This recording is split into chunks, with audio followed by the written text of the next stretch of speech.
Hail, hail. Hello, Celtic fans. I've got some hot news about the boys that's making waves this afternoon.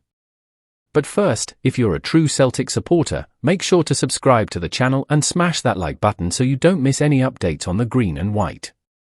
This news just broke, and you're hearing it here first. Now, without further ado, let's get straight to it. Celtic is gearing up for one of the hottest summer transfer windows in recent years. After a memorable Champions League campaign, where they came close to a heroic qualification against Bayern Munich, the club now has the responsibility of strengthening its squad to keep progressing. And from what we're hearing, fans can expect big investments, potentially £10 million or more. But hold on, is this really happening?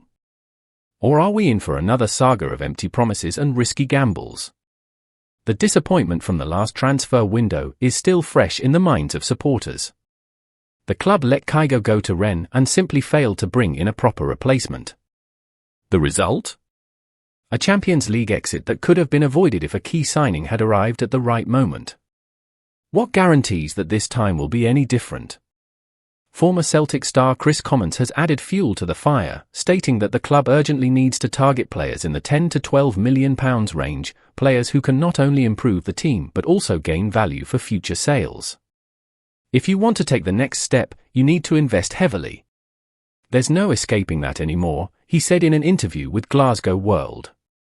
And that's the big question, will Celtic finally open the checkbook, or will they stick to cheap, risky options?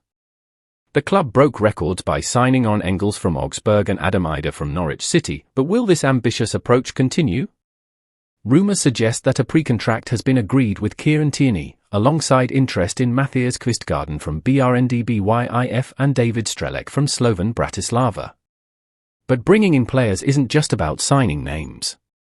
Celtic needs ready-made players who can instantly raise the team's level and avoid the deadly mistake of relying only on long-term prospects. Now, we've reached the moment of truth.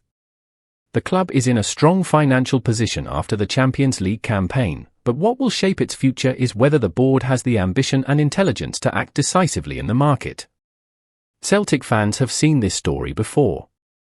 Big promises, exciting rumours in the press, only for another underwhelming window to follow. And now, what do you think, Celtic fans? Will the club finally act like a giant and invest big in this window? Or are you bracing for yet another disappointment? Drop your thoughts in the comments below.